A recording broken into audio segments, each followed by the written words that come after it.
Bismillahirrahmanirrahim. Assalamualaikum warahmatullahi wabarakatuh. Alhamdulillahi ala ihsanih wa syukru lahu ala taufiqihi wa amtinanih wa asyhadu an la ilaha illallah wahdahu la syarika lahu ta'ziman li sya'nih wa asyhadu anna Muhammadan abduhu wa rasuluhu da ila ridwanih. Allahumma shalli alaihi wa ala alihi wa ashabihi wa ikhwanih. Para hadirin dan hadirat yang dirahmati oleh Allah Subhanahu wa taala, puji dan syukur kita panjatkan kepada Allah Subhanahu wa taala yang masih memberikan kita kesempatan untuk bersua di masjid ini dalam rangka untuk mempelajari perkara yang sangat penting, yaitu tentang ikhlas kepada Allah Subhanahu wa taala. Salawat dan salam semoga tercurahkan kepada junjungan kita Nabi Muhammad sallallahu alaihi wasallam dan juga kepada keluarganya serta seluruh sahabat beliau tanpa terkecuali. Para hadirin dan hadirat yang dirahmati oleh Allah Subhanahu wa taala, di antara taufik yang Allah berikan kepada hamba-hambanya, yaitu tatkala Allah menjadikan para hamba tersebut memperhatikan gerak-gerik hatinya, karena amalan hati adalah amalan yang sangat penting. Barang siapa yang bertemu dengan Allah Subhanahu wa taala dengan hati yang bersih pada hari kiamat, maka dialah yang beruntung. Kata Allah Subhanahu wa taala, "Yauma la yanfa'u malun wala banun illa man atallaha biqalbin salim." Hari di mana tidak bermanfaat harta dan anak-anak kecuali orang yang bertemu dengan Allah dengan hati yang bersih, dengan hati yang selamat. Oleh karenanya perhatian terhadap hati adalah perkara yang sangat penting. Kebanyakan orang mereka hanya memperhatikan penampilan zahir, penampilan luar. Tetapi kebersihan hati terkadang terlalaikan. Padahal masalah pahala, besarnya pahala sangat tergantung dengan amalan hati. Sangat tergantung dengan amalan hati. Dan terlalu banyak dalil yang menunjukkan akan hal ini. Seperti firman Allah Subhanahu wa taala yang saya sebutkan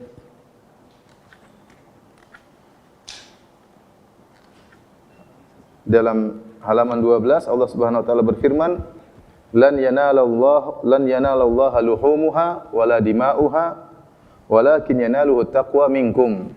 Yang artinya daging-daging onta dan darahnya itu sekali-sekali tidak akan mencapai keridhaan Allah, tetapi ketakwaan dari kamulah yang dapat mencapainya. Jadi seorang tatkala menyembelih kambing, menyembelih onta, dia berkorban harta, dia bersedekah, dia menyembelih hewan-hewan tersebut. Namun kata Allah yang sampai bukan dagingnya, bukan darahnya, tapi yang sampai ketakwaan dari kalian. Ini dalil bahwa yang menjadi patokan utama adalah masalah hati. Yang menjadi patokan utama adalah masalah hati. Seperti dalam hadis Rasulullah SAW mengatakan, "Innal abda la yansarifu min salatihi wa ma kutiba lahu illa ushruha aw tusu'uha aw thumunuha aw subu'uha aw khumusuha aw rubu'uha aw thuluthuha au nisfuha." Kata Nabi SAW, seorang dia keluar dari solatnya dan dia tidak mendapatkan pahala solat sempurna. Dia hanya mendapatkan 1/10 pahala, 1/9 pahala dari solatnya, 1/8, 1/7, 1/6, 1/5, 1/4, 1/3 atau 1/2 dari pahala solatnya. Kata para ulama disebabkan karena kekhusyuan yang berbeda. Kekhusyuan yang berbeda. Karena sebagian orang mungkin hanya memperhatikan bagaimana tata cara solat. Dan ini penting, kata Nabi SAW, "Sallu kama ra'aitumuni usalli." Solatlah kalian sebagaimana kalian melihat aku solat. Maka seorang memperhatikan bagaimana cara gerak solat Nabi. Ini penting. Tapi yang lebih penting lagi adalah kekhusyuan yang berkaitan dengan hati. Oleh karenanya bisa jadi seorang solatnya seperti tata cara solat Nabi dari sisi zahir, tapi tatkala batinnya tidak khusyuk, lalai, maka pahalanya berkurang. Makanya Allah Subhanahu wa taala memuji orang-orang yang beriman. Kemudian Allah sebutkan sifat-sifat orang beriman, kata Allah, "Qad aflahal mu'minun." Sungguh beruntung orang-orang yang beriman. Sifat pertama yang Allah sebutkan, "Alladzina hum fi shalatihim khashi'un." Yaitu orang-orang yang khusyuk dalam salatnya. Ibnu Taimiyah rahimahullah menyebutkan bisa jadi dua orang salat dalam saf yang sama, berdampingan, tapi pahalanya sejauh langit dan bumi. Kenapa? Karena hati yang berbeda, keimanan yang berbeda, kekhusyuan yang berbeda. Maka kita berusaha memperhatikan penampilan zahir, bagus. Penampilan zahir penting, tapi yang lebih penting lagi adalah bagaimana hati kita. Sebagaimana kita berusaha membersihkan tubuh kita dari kotoran, kita juga berusaha membersihkan hati kita dari penyakit-penyakit hati. Kita berusaha mengikhlaskan hati kita. Oleh karenanya lihat bagaimana Nabi SAW menjelaskan tentang pahala yang luar biasa yang didapatkan oleh para sahabat. Ya. Rasulullah SAW mengatakan, la tasubbu ashabi, janganlah kalian mencaci maki para sahabatku. Fawalladhi nafsu Muhammadin biyadihi. Dalam halaman 10 saya sebutkan hadisnya. Rasulullah SAW mengatakan, janganlah kalian mencaci maki para sahabatku. Falau anna ahadakum anfaqa mithla Uhudin dhahaban, ma balagha mudda ahadihim wala nasifahu. Seandainya salah seorang dari kalian menginfakkan emas sebesar gunung Uhud, maka tidak akan sama dengan infak satu genggam gandum sahabat atau satu genggam korma atau dua genggam korma yang diinfakkan oleh para sahabat. Ya. Kata Nabi, jangan mencaci maki para sahabatku, karena para sahabat adalah manusia biasa, mereka orang-orang saleh, namun mereka tidak maksum, mereka mungkin terjerumus dalam kesalahan. Mereka mungkin salah dalam bertindak, mereka mungkin salah dalam berkata, tetapi kebaikan mereka sangat banyak ya. Kesalahan mereka ibarat hanya sekedar setitik kesalahan di lautan kebaikan. Maka seakan-akan Nabi mengisyaratkan, jangan kalian mencari-cari kesalahan sahabatku lantas kalian mencaci maki para sahabatku. Kenapa? Karena amalan kalian tidak akan ada bandingannya dengan amalan para sahabatku. Kata Nabi SAW, seandainya salah seorang dari kalian menginfakkan emas sebesar gunung Uhud, dan kita tahu gunung Uhud gunung yang sangat besar, dengan panjang 7 sampai 8 km, dengan lebar 2 sampai 3 km, dengan tinggi sekitar 350 meter ya. Ini kalau kita punya emas sebesar gunung Uhud, ini sudah orang paling kaya di dunia ya, punya emas sebesar gunung Uhud. Lantas kita infakkan, ternyata infak tersebut tidak sama dengan infak sahabat satu genggam gandum atau dua genggam gandum. Kenapa? Para ulama menjelaskan seperti Al-Baydawi dan yang lainnya, karena keikhlasan yang berbeda. Karena keikhlasan yang berbeda antara para sahabat dengan kita. Oleh karenanya ini semua dalil bahwasanya keikhlasan memiliki faktor yang sangat penting. Keimanan berkaitan dengan hati berpengaruh tentang besar kecilnya suatu pahala. Ya, dalam perkataan salah seorang salaf berkata, rubba amalin saghirin tu'azzimuhun niyyah wa rubba amalin kabirin tusaghiruhun niyyah. Betapa banyak amalan yang kecil menjadi sangat besar nilainya dibesarkan oleh niat yang benar. Dan betapa banyak amalan yang gede tidak ada nilainya atau kurang nilainya gara-gara niatnya yang kurang beres. Oleh karena para ulama menyebutkan tentang kisah seorang wanita yang memberi minum seekor anjing ya. Kata Rasulullah sallallahu alaihi wasallam tentang seorang wanita, bainama kalbun yutifu bi raqiyatin kada yaqtuluhu al-atash idra'athu baghiyan min baghaya bani Israil. Kata Rasulullah sallam, tatkala ada seekor anjing yang berputar-putar di sebuah sumur karena kehausan. Hampir-hampir anjing tersebut mati. Ya. Kenapa? Karena kehausan. Sampai disebut dalam riwayat dia pun mengeluarkan lidahnya sambil menjilat-jilatkannya ke pasir karena saking kehausan. Tiba-tiba anjing tersebut dilihat oleh seorang wanita pezina dari para pezina Bani Israel. Maka wanita tersebut kasihan melihat anjing tadi. Maka dia pun fanaza'at muqaha, dia pun melepaskan sepatunya, lantas dia nazalat fi bi'r, kemudian dia turun di sumur, kemudian dia ambil air tersebut, dia masukkan di sepatunya, kemudian dia gigit, kemudian dia manjat sumur, setelah itu dia beri minum kepada seekor anjing. Maka ternyata gara-gara amalan dia tersebut, Allah mengampuni dosa pezina wanita ini. Ya, padahal dia melakukan dosa zina. Gara-gara apa? Gara-gara memberi minum seekor anjing. Kata para ulama, bukan masalah memberi minum seekor anjingnya, bukan masalah itu, tapi masalah keikhlasan yang ada pada hati wanita tersebut. Kenapa? Murni benar-benar dia mengharapkan pahala Allah Subhanahu wa taala. Kenapa? Waktu dia menolong anjing ya, tidak ada yang melihat dia melakukannya. Ini menunjukkan dia ikhlas, dia tidak berharap pujian dari siapapun. Dan dia tidak berharap pujian daripada anjing tersebut. Anjing tersebut kalau sudah dikasih minum, dia tidak akan bilang syukran jazakallah khair, tidak. Dia langsung pergi. Tidak ada pujian dari anjing tersebut. Kemudian dia melakukan perbuatan yang agak berat ya, sebagai seorang wanita turun ke sungai ke sumur bawa air, itu pekerjaan yang agak berat bagi wanita. Namun dia tulus. Makanya kalau orang ikhlas, orang tulus, pekerjaan berat terasa ringan. Kenapa? Karena dia apa? Tulus. Dia berharap ganjaran dari Allah Subhanahu wa taala. Kemudian dia beri minum anjing tersebut, maka dia pun diampuni oleh Allah Subhanahu wa taala, bukan karena masalah amalan dia, tetapi karena keikhlasan yang ada dalam hatinya tatkala dia beramal dengan amalan tersebut. Oleh karenanya bisa amalan sederhana namun menjadi besar nilainya di sisi Allah tatkala kita ikhlas dalam beramal. Oleh karena para hadirin yang terhormat, kita beramal apa saja, yang penting perhatikan niat kita. Benar enggak niat kita? Ikhlas enggak? Tulus enggak? Kita enggak tahu dengan amal mana yang Allah membuat kita masuk surga. Beramal saja, silakan beramal. Kita enggak tahu dengan amal mana yang Allah membuat kita masuk surga. Kita tidak tahu amal mana yang kita sangat tulus tatkala itu. Lakukan saja amalan tersebut, ya. Yang penting perhatikan apa? Perhatikan niat tatkala kita beramal. Karena saya pernah ditanya oleh seorang tatkala saya waktu itu saya di Mekah, saya berceramah di suatu masjid di Mekah tentang masalah bahaya zina, ya. Maka ada sebagian orang yang menggampangkan, dia mengatakan, "Ustaz, gampangnya dia mengatakan jangan buat kita takut, Ustaz. Wong ada perempuan berzina kasih minum seekor anjing kemudian apa diampuni dosa-dosanya. Ngapain takut sama zina?" Gampangnya begitu. Saya bilang, tidak semua orang yang kasih memberi minum kepada seekor anjing kemudian diampuni. Nanti kalau gitu orang gampang berzina aja gampang. Mau dimaafkan tinggal cari anjing kasih minum. Kalau enggak ada anjing, kucing juga boleh. Ini tidak benar, bukan demikian. Tidak semua orang yang minumkan seekor anjing kemudian pahalanya dosa-dosanya diampuni. Tetapi kata para ulama itu karena ada sesuatu yang berada dalam hatinya yang luar biasa, keikhlasan. Karena tatkala dia memperhatikan hatinya, maka dia diampuni dosanya oleh Allah Subhanahu wa taala. Kata para ulama, setelah wanita tersebut diampuni, maka berubahlah kehidupannya. Dari pezina tidak lagi menjadi apa? Pezina. Dengan sebab apa? Dengan sebab dia ikhlas tatkala itu memberi minum pada seekor anjing, Allah merubah kehidupannya. Allah merubah kehidupannya. Baik para hadirin dan hadirat yang dirahmati oleh Allah Subhanahu wa taala, ini semua dalil menunjukkan akan pentingnya amalan hati, Maka seorang yang berbahagia adalah seorang yang senantiasa memperhatikan gerak-gerik hatinya. Apakah dia ikhlas, apakah dia tulus, apakah dia hasad atau tidak, apakah dia riya atau tidak, apakah dia ujub atau tidak, sombong atau tidak. Bahaya ya, amalan hati ini tidak sembarangan ya. Banyak amalan-amalan hati yang memudahkan seorang masuk dalam neraka jahanam. Maksiat-maksiat yang berkaitan dengan hati memudahkan seorang masuk dalam neraka jahanam. Sombong aja. La yadkhulul jannata man kana fi qalbihi mithqalu dzarratin min kibr. Tidak akan masuk surga seorang dalam hatinya ada kesombongan meskipun sebesar dzarrah. Dan terlalu banyak dalil nanti akan kita sebutkan. Orang-orang yang riya ya disiksa oleh Allah dalam neraka jahanam ya. Makanya hati-hati, hati pun harus kita bersihkan. Pembahasan kita para hadirin dan hadirat yang dirahmati oleh Allah Subhanahu wa taala adalah berjihad melawan riya dan ujub.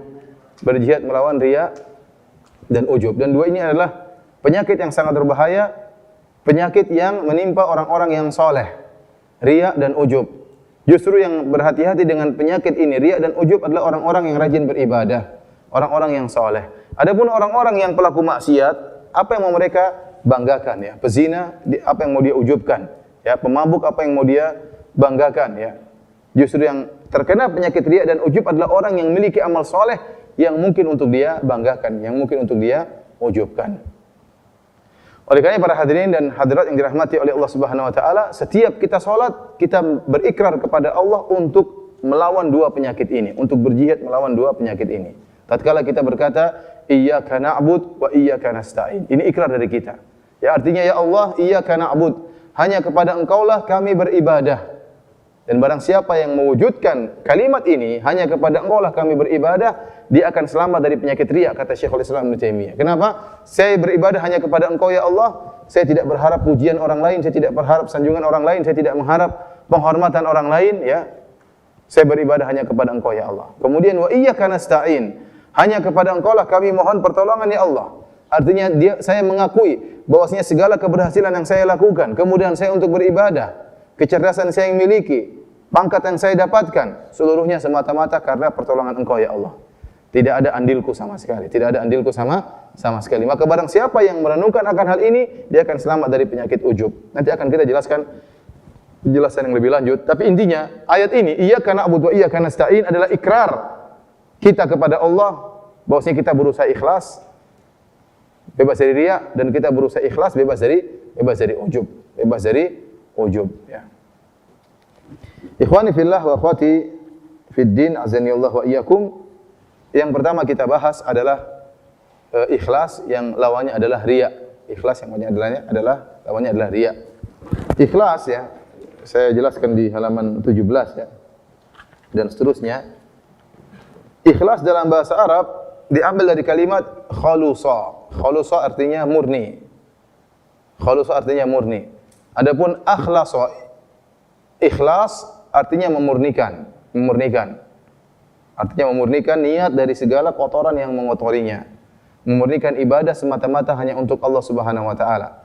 Dan ada beberapa ayat dalam Al-Qur'an yang Allah menggunakan kalimat khalusah yang artinya murni.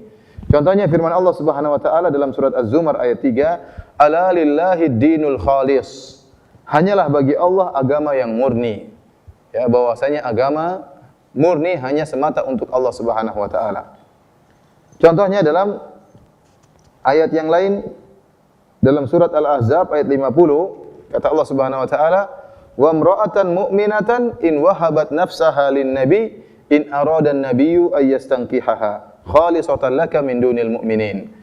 Kata Allah Subhanahu wa taala, dan jika seorang wanita mukminah in wahabat nafsaha lin-nabi, yang dia menghadiahkan dirinya kepada Nabi sallallahu alaihi wasallam, in arada an-nabiyyu ay yastankihaha, kalau Nabi ingin menikahinya, tinggal terima hadiah tersebut. Khalisatan laka min dunil mu'minin. Kata Allah, hanya murni buat engkau wahai Muhammad dan tidak bagi kaum mukminin yang lain. Jadi di antara keistimewaan Nabi SAW dalam masalah pernikahan, Nabi boleh menikah dari lebih daripada 4 wanita. Rasulullah SAW menikah sampai 9 wanita. Di antara keistimewaan Nabi SAW, Nabi pernah menikah dengan Zainab tanpa wali, tanpa mahar, ya, tanpa saksi, tapi yang menikahkannya langsung adalah Allah Subhanahu wa taala. Zawwajnakaha, dalam surat Al-Ahzab Allah sebutkan. Zainab tatkala setelah dicerai oleh suaminya Zaid bin Harithah, maka Allah langsung menikahkan Zainab dengan Nabi SAW tanpa perlu wali, tanpa perlu saksi, tanpa perlu mahar. Ini spesial buat siapa? Nabi SAW. Ini berkaitan dengan pernikahan. Di antara hal yang merupakan keistimewaan Nabi SAW, Nabi boleh menikah dengan seorang wanita yang menghadiahkan dirinya kepada Nabi tanpa mahar. Tanpa mahar. Dan ini tidak berlaku bagi kita. Kita kalau para lelaki selain Nabi SAW menikah harus pakai wali, harus pakai saksi, harus pakai apa? Mahar. Kemudian juga tidak boleh menikah lebih dari 4. Ya. Maksimal berapa? 4. Satu aja nggak habis-habis, apalagi satu aja sudah setengah mampus, apalagi apalagi 4 ya. Tapi ada yang semakin banyak semakin gampang katanya. Jadi kita nggak boleh, maksimal berapa? 4. Nabi SAW boleh lebih dari 4. Boleh lebih dari 4. Dan tidak boleh seorang mengkiaskan dirinya dengan Nabi SAW. Karena ini murni hak Nabi SAW. Oleh karenanya sebagian sahabat yang punya istri lebih dari 4, dan dahulu di zaman jahiliyah mereka punya istri lebih dari 4. Waktu mereka masuk Islam, Nabi suruh menceraikan yang lainnya. Harus hanya meninggalkan berapa? 4 orang istri. Di antaranya juga keistimewaan Nabi, tatkala ada seorang wanita menghadiahkan dirinya, Nabi boleh menikahinya tanpa mahar. Ya. Adapun kita menikah harus dengan mahar, hukumnya wajib. Kalau terjadi pernikahan tidak disebut mahar, tetap harus dibayar, namanya mahar al-mithal. Mahar mithal itu artinya apa? Kita membayar mahar tersebut kira-kira sesuai dengan mahar yang biasa diberikan kepada wanita semodel istri kita. Kita lihat mahar kakaknya, kita melihat mahar iparnya misalnya. Biasanya mahar wanita ini sekian. Maka tatkala kita menikah tanpa menyebutkan mahar, tetap mahar tersebut harus dibayar meskipun belakangan. Ya, yang boleh menikah tanpa mahar cuma siapa? Nabi sallallahu alaihi wasallam. Makanya Allah mengatakan dalam ayat ini dalam surat Al-Ahzab ayat 50, ya. In arada an-nabiyyu ayastankihaha wa imra'atan nafsaha wa imra'atan mu'minatan in wahabat nafsaha. Kalau ada seorang wanita mukminah yang menghadiahkan dirinya kepada Nabi sallallahu alaihi wasallam, kalau Nabi ingin menikahinya, ya, silakan menikah kata Allah, tapi kata Allah, khalisatan laka min dunil mu'minin. Hanya murni bagi engkau wahai Muhammad, selainnya enggak boleh. Oleh karena ada seorang wanita datang kepada Nabi dalam Sahih Al-Bukhari, dia menghadiahkan dirinya kepada Nabi sallallahu alaihi wasallam. Maka Nabi melihat wanita tersebut, Nabi juga nazar, Nabi lihat atas, lihat bawah, lihat atas, lihat bawah. Nabi tidak berhasrat kepada wanita tersebut. Namun Nabi diam aja, mau suruh pulang enggak enak ya. Dia sudah datang untuk apa? Menawarkan apa? Dirinya. Nabi diam, tidak ada komentar.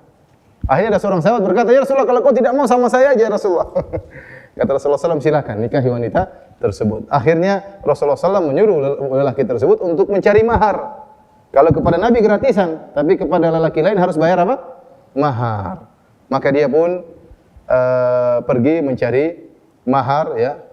Dia punya sarung cuma satu, ya. Kalau dikasih mahar pakai apa? Miskin ternyata orang ini. Kemudian Rasulullah SAW mengatakan, iltamis walau khataman min hadid. Carilah meskipun hanya cincin besi. Dia pun cari, tidak ada apa-apa ya Rasulullah. Saya tidak punya apa-apa untuk jadi apa? Mahar. Subhanallah, nekat, enggak punya apa-apa. Menikah ya. Kenapa? Karena dia kasihan sama wanita ini. Wanita ini sudah menawarkan dirinya kepada Nabi. Nabi diam aja, tidak nolak. Nabi juga menjaga perasaan wanita tersebut. Akhirnya dia ingin mengambil wanita tersebut, menjaga perasaannya. Akhirnya Rasulullah SAW mengatakan, ada yang kau hafalkan dari Al-Quran, yang mana saya hafal surat tertentu. Maka Rasulullah SAW mengatakan, zawajtukaha bima ma'aka minal Qur'an. Saya nikahkan engkau dengan wanita ini dengan Al-Qur'an yang ada yang kau hafal. Maksudnya apa kata para ulama? Yaitu kau mengajarkan Al-Qur'an tersebut kepada wanita ini. Karena wanita yang enggak paham, maka ajarilah. Kata para ulama, maharnya bukan Al-Qur'annya, tapi maharnya adalah dari biaya mengajari wanita ini, upah dari mengajari Al-Qur'an, maka upah itulah yang menjadi apa? Menjadi mahar. Intinya, kata Allah, khalisatan laka. Menikah tanpa mahar ini hanyalah murni untuk engkau, wahai Rasulullah, kalau ada wanita yang menghadiahkan dirinya untukmu. Allah menggunakan kalimat khalisah, yang ingin perhatian kita adalah khalisah maknanya murni. Murni. Contohnya lagi dalam ayat yang lain. Kata Allah Subhanahu wa taala, ya, dalam surat Yusuf ayat 80, kata Allah, "Falamma stai'asu minhu khalasu najiyya." Tatkala kakak-kakak Nabi Yusuf yang merayu Nabi Yusuf agar Binyamin digantikan dengan salah seorang dari mereka, jangan Binyamin, adiknya Yusuf yang ditahan, dan mereka tidak tahu bahwasanya menteri tersebut adalah Nabi Yusuf. Mereka merayu menteri tersebut. Ternyata menteri tersebut tidak mau menggantikan Binyamin dengan salah seorang dari mereka. Mereka putus asa. Kata Allah, "Falamma stai'asu minhu." Tatkala mereka putus asa dari sang menteri yaitu Yusuf alaihissalam, khalasu najiyya, maka mereka pun murni berkumpul, bisik-bisik di antara mereka. Allah menggunakan kalimat khalasu, artinya tidak ada orang lain yang ikut nimbrung. Murni mereka yang hanya berbisik-bisik, tidak ada yang nimbrung dari luar. Jadi khalasu artinya apa? Murni. Contohnya lagi seperti dalam surat An-Nahl ayat ke-66, Allah berfirman, "Wa inna lakum fil an'ami la ibrah, nusqikum mimma fi butunihi min baini farthin wa damin labanan khalisan sa'igan lisyaribin." Dan sungguhnya pada diri kalian itu dalam binatang ternak, ya, pada binatang ternak ada pelajaran bagi kalian. Nusqikum mimma fi butunihi, kami keluarkan dari perut binatang ternak tersebut labanan khalisan, susu yang murni. Kata Allah, min baini farsin wa damin, yang susu yang murni tersebut keluar di antara kotoran dan darah. Ya.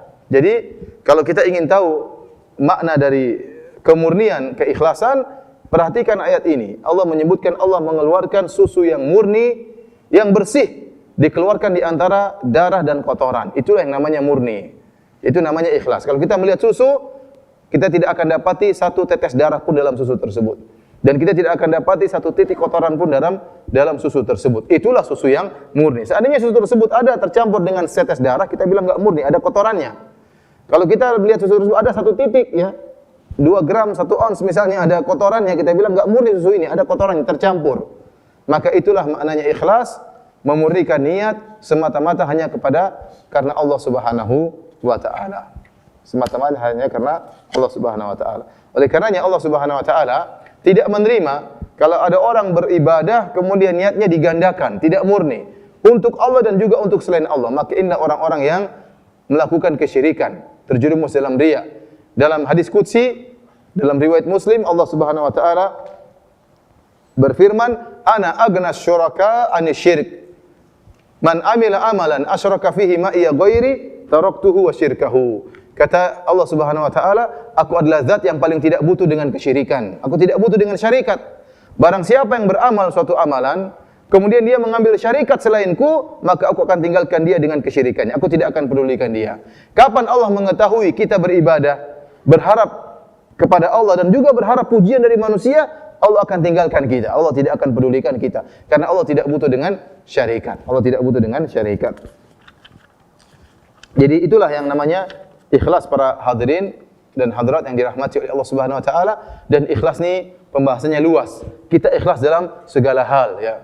Ikhlas tatkala salat, ikhlas tatkala hajian, dan haji dan umrah ini adalah pintu-pintu yang sangat memudahkan orang terjerumus dalam riya. Oleh karenanya Nabi sallallahu alaihi wasallam tatkala haji wada, beliau berkata, "Allahumma, ya, hajjatun la riya fiha wala sum'ah." Ya Allah, aku berhaji dengan haji yang tidak riaknya dan tidak ada sum'ahnya. Dan ini Rasulullah SAW tidak pernah sebutkan dalam salat, dalam puasa tidak. Kenapa? Karena salat dan puasa, ya, kurang rentan menyebabkan riya. Beda dengan haji dan umrah. Haji dan umrah ini sangat rentan menjerumuskan orang dalam apa? Riya. Kenapa? Karena tidak semua orang bisa melakukannya. Beda kalau salat, kita mau bangga, saya salat 5 waktu loh. Semua orang juga salat 5 waktu. Apa yang mau kau sombongkan?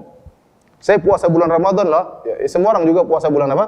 Ramadan. Dia tidak sulit untuk riya gara-gara puasanya. Beda kalau dia puasa Senin Kamis, ya mungkin dia bisa riya. Kalau dia sholat malam, mungkin dia bisa riya. Tapi haji, tidak semua orang bisa apa? Berhaji. Oleh karenanya Rasulullah SAW beri peringatan, Allahumma hajjatan la riya fiha wala sum'ah. Ya Allah, inilah hajiku, tidak ada riaknya, tidak ada sum'ahnya. Karena dia sangat rentan menjerumuskan orang dalam riya. Oleh karenanya ikhlas dalam segala hal peribadatan seluruhnya. Dalam sedekah kita harus ikhlas, dalam salat kita harus ikhlas, dalam puasa kita harus ikhlas hanya kepada Allah Subhanahu wa taala, haji dan umrah juga harus ikhlas. Bahkan di antaranya dalam berdakwah kita juga harus ikhlas. Oleh karenanya Syekh Muhammad bin Abdul Wahhab rahimahullahu taala tatkala menjelaskan tentang tafsir surat Yusuf di mana Allah Subhanahu wa taala berfirman, "Qul hadhihi sabili ad'u ila Allah ala basirah." Katakanlah wahai Muhammad, ini adalah jalanku. Ad'u ila Allah, aku menyeru kepada Allah. Ala basirah, di atas ilmu. Jadi Allah mengatakan, Allah menyuruh Nabi untuk berkata, ad'u ila Allah, aku menyeru kepada Allah Subhanahu wa taala. Kata Syekh Muhammad bin Wahhab rahimahullah, ini peringatan bagi orang-orang yang menyeru kepada dirinya. Ada orang dia berdakwah, namun pada hakikatnya dia tidak berdakwah kepada Allah Subhanahu wa taala, tapi dia berdakwah kepada dirinya, kepada organisasinya, kepada pondoknya misalnya, kepada masjidnya, bukan kepada Allah.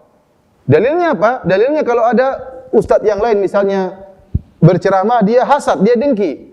Kenapa? Berarti dia berdakwah bukan kepada Allah, tapi kepada dirinya. Kalau dia berdakwah kepada Allah, maka siapapun berdakwah dia dukung. Yang penting semuanya berdakwah kepada kebenaran. Tapi tatkala dia mendapati ada orang lain mungkin dakwahnya lebih ramai, lebih didengar, maka dia pun hasad, dia dengki, tersiksa hatinya. Berarti selama ini dia berdakwah bukan kepada Allah, dia berdakwah kepada dirinya. Dia tidak menganggap orang lain ngaji benar kecuali kalau ngaji dengan dia, baru dia mengatakan sudah ngaji. Kalau enggak ngaji sama dia, tidak menganggap bahwasanya orang sudah ikut pengajian. Ini juga orang tidak berdakwah kepada Allah, tapi berdakwah kepada dirinya. Hati-hati, ya. Seorang masuk dalam medan dakwah harus mengikhlaskan niatnya. Kalau ada orang ngaji sama orang lain, alhamdulillah, mengurangi tugas kita sebagai dai. Ngapain orang harus ngaji sama kita tok?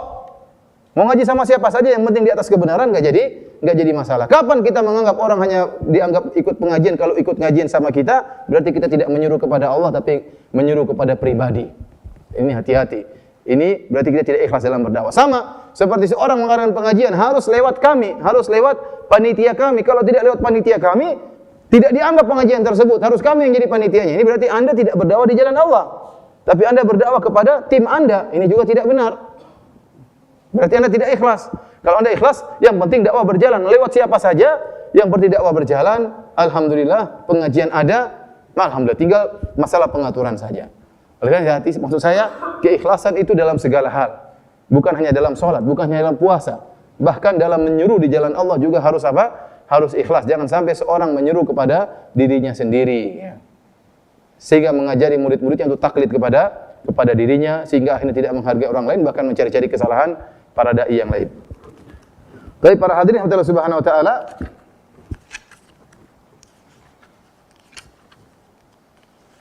saya menyebutkan dari halaman 25 sampai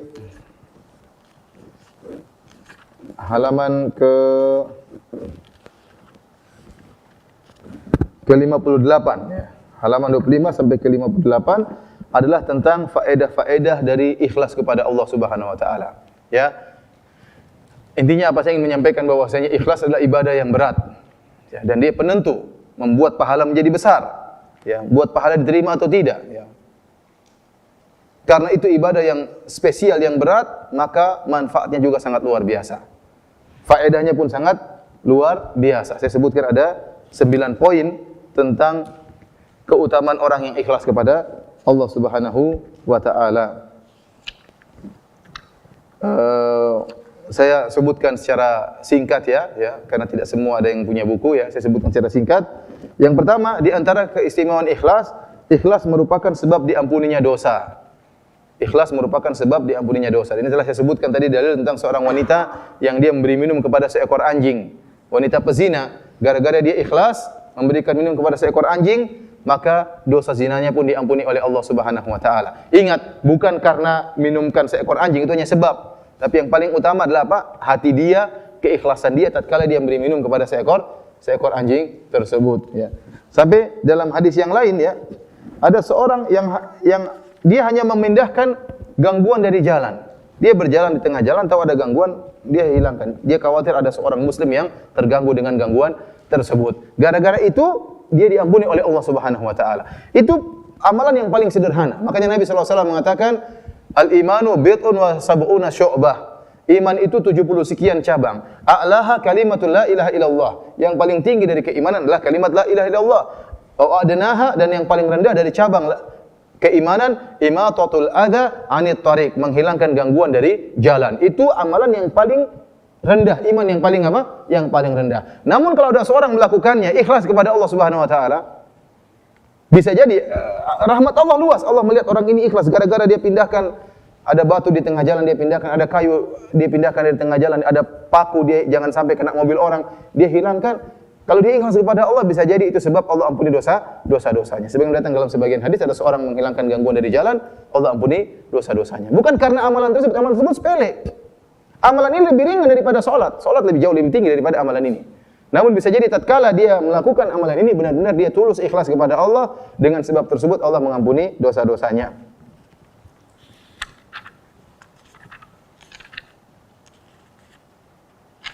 Itu saya semua sebutkan dalam halaman 33 ya. Ya, tentang lelaki tadi. Oleh karenanya Rasulullah SAW bersabda, "La tahqiranna minal ma'rufi syai'an, walau an talqa akhaka biwajhin taliq." Janganlah kalian meremehkan amalan sedikit pun, meskipun engkau bertemu dengan saudaramu dalam kondisi senyum. Senyum kepada saudara amalan yang sangat ringan. Mungkin kita sepelekan, mungkin kita tidak anggap amalan tersebut. Namun Nabi melarang kita menyepelekan. Maka dia mengatakan, la tahqiranna minal ma'rufi syai'an. Jangan kalian meremehkan amalan apapun, meskipun senyum waktu bertemu dengan apa? Saudara. Bisa jadi Anda waktu senyum ikhlas, bisa jadi sebab diampuni dosa-dosa Anda ya oleh Allah Subhanahu wa taala. Allah mudah, Allah memberikan rahmatnya, terserah Allah Subhanahu wa taala. Maka Anda pun kalau senyum usahakan ikhlas ya. Ketemu orang apa? Senyum. Jangan waktu mau nawar buku saja baru apa? Murahin dong baru senyum. Nawar barang baru senyum. Ini senyum ada maunya ya.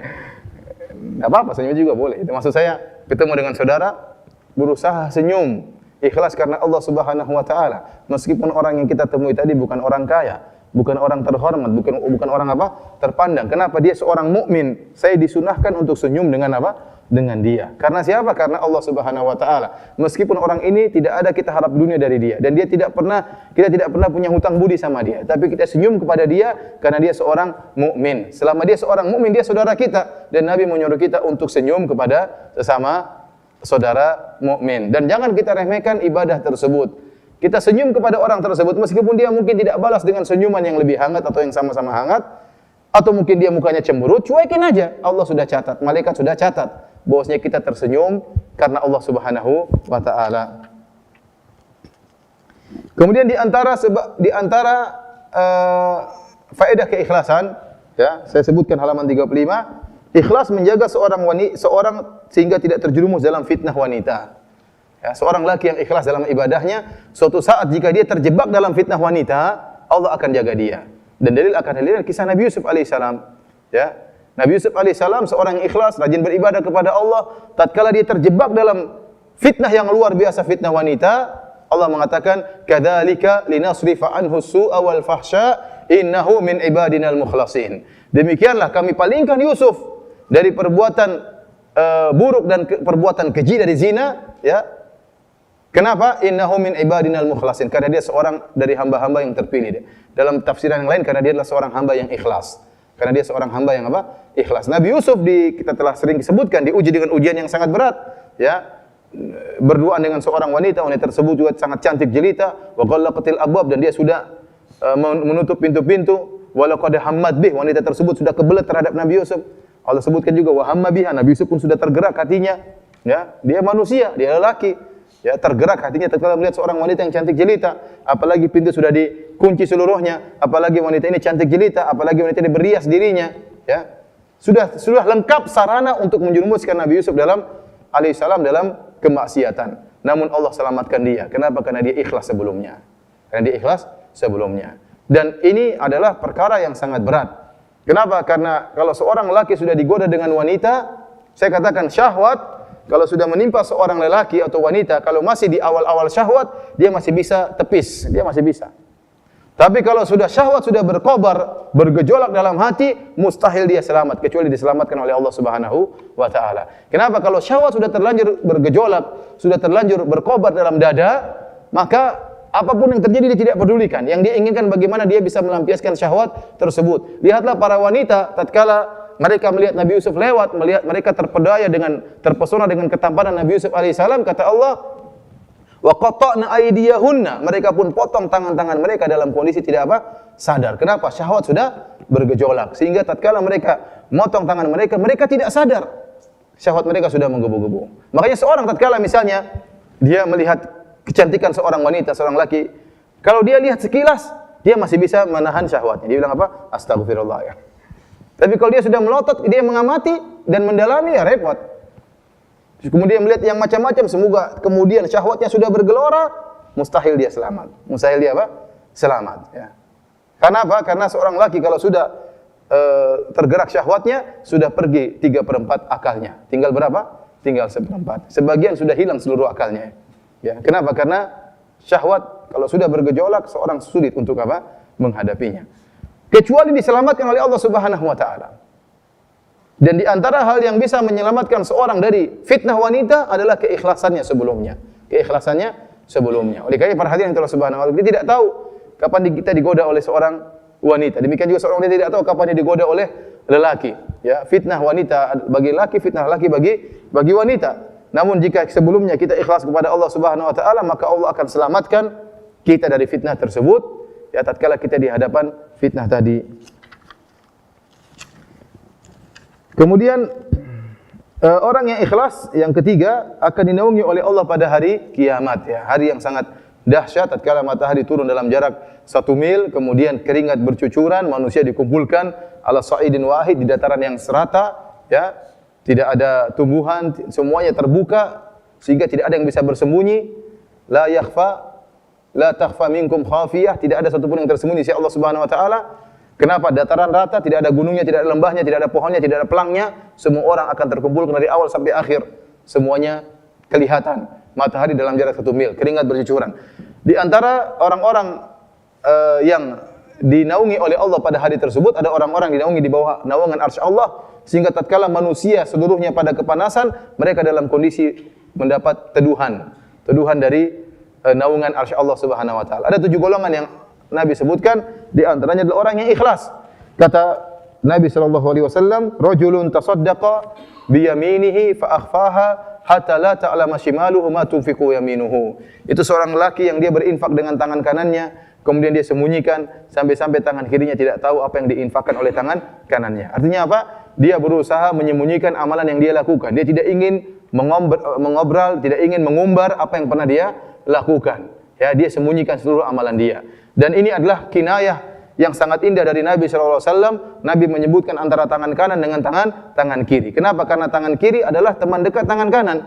Ternyata dan apa yang dilakukan oleh tangan kanan, tangan kiri mengetahuinya. Namun tatkala tangan kanan bersedekah, dia sembunyikan sedekah dia sampai-sampai tangan kiri tidak tahu. Ya, maka seorang berusaha menyembunyikan amalan yang dia lakukan. Dan ini bukti bahwasanya dia ikhlas kepada Allah Subhanahu wa taala. Seorang belajar untuk ridha kalau Allah sudah tahu, dia untuk qanaah. Dia sudah puas kalau Allah sudah tahu. Tatkala dia sudah qanaah, sudah puas, Allah sudah tahu apa yang dia lakukan, dia tidak berharap untuk diketahui oleh orang lain. Kata dia, yang penting Allah sudah tahu, selesai urusan. Saya berjalan ke Masjid Nabawi, saya umrah, saya bersedekah, yang penting Allah sudah tahu, selesai urusan. Ya. Apapun yang saya lakukan, Allah sudah tahu. Kalau Allah sudah tahu, ya sudah. Saya berbakti kepada orang tua, saya ramah sama istri. Allah sudah tahu saya baik, nggak perlu saya obral, tidak perlu saya gembar-gemborkan.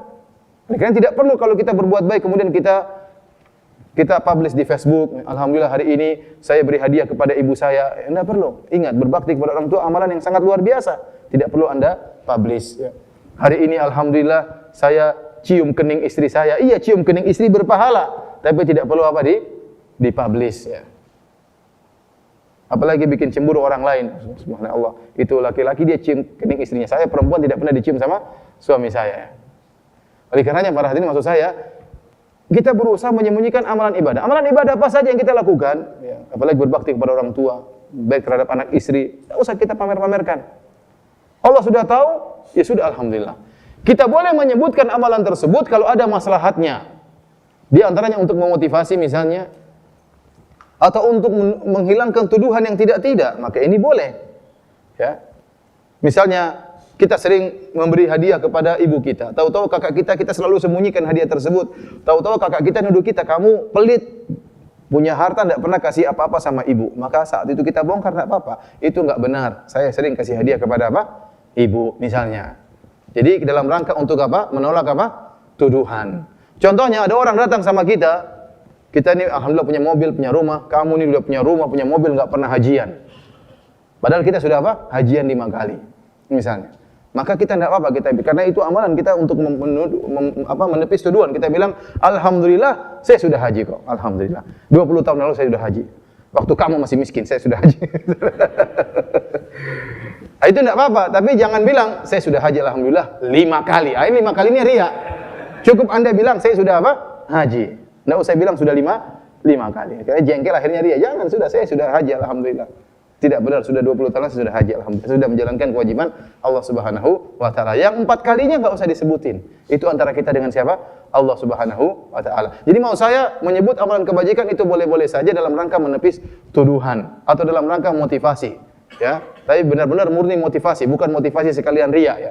Barang siapa yang motivasi sekalian riya, tetap aja hukumnya apa? Riya, ya. Ustaz, saya ingin publish amalan saya di Facebook. Tujuannya apa? Ya, saya ingin pamer tapi sekalian motivasi, ya enggak ada. Kalau motivasi sekalian pamer, tetap nilainya apa? Pamer, tidak ada pahalanya di sisi Allah Subhanahu wa taala. Oleh karenanya Rasulullah SAW menyuruh orang-orang yang bayar zakat, kata Nabi SAW, shadaqatan tu'khadhu min aghniyaihim faturaddu ala fuqaraihim. Sedekah diambil oleh orang kaya, dikembalikan kepada orang-orang miskin di antara mereka. Oleh karenanya perlu orang kaya langsung beri zakat kepada orang miskin, sehingga orang miskin tidak suudzon kepada orang kaya. Orang miskin tahu si kaya ini meskipun dia kaya, namun dia kasih sedekah kepada kita, dia kasih zakat kepada kita, sehingga tidak ada hasad, tidak ada tuduhan yang tidak-tidak. Namun asalnya seorang menyembunyikan amalan dia. Kalau dia sholat malam, jangan cerita sama orang lain. Cukup dia istrinya tahu, dia istrinya yang tahu. Tidak perlu cerita sama orang lain. Kalau dia bersedekah, rajin baca Quran tiap hari, tidak usah cerita sama orang lain. Ya. Berusaha dia baca Quran, kemudian dia sholat malam, jangan cerita sama orang lain. Bersedekah, tidak usah cerita sama orang lain. Kalaupun kita ikhlas, kita cerita sama orang lain, maka pahala kita akan berubah dari pahala yang tinggi menjadi pahala yang kurang. Jadi menampakkan amal soleh kalau ikhlas boleh. Kata Allah Subhanahu wa taala, "In tubudus shadaqati fa ni'mahi." Kalau kalian menampakkan sedekah, maka itu baik. Wa in tukhfuha wa tu'tuha al-fuqara fa huwa khairul lakum. Tapi kalau kalian sembunyikan, lantas kalian berikan kepada fakir miskin, maka itu lebih baik. Ini dalil bahwasanya amalan yang ikhlas yang disembunyikan pahalanya lebih besar daripada amalan yang ikhlas yang dinampakkan. Amalan dinampakkan boleh tapi harus ikhlas. Tapi pahala disembunyikan lebih besar pahalanya di sisi Allah Subhanahu wa taala. Kemudian di antara keutamaan keikhlasan saya sebutkan pada halaman 45, yaitu amalan-amalan orang yang ikhlas yang bersifat duniawi akan diberi ganjaran oleh Allah Subhanahu wa taala. Dalilnya Rasulullah SAW berkata kepada Sa'ad bin Abi Waqqas radhiyallahu anhu, "Innaka lan tunfiqa nafaqatan tabtaghi biha wajha Allah illa ujirta 'alaiha, hatta ma taj'alu fi imra'atik." Kata Nabi SAW, tidaklah engkau beri nafkah kepada istrimu dengan kau berharap wajah Allah, kecuali Allah akan kasih pahala kepada engkau. Bahkan suapan yang kau berikan kepada istrimu.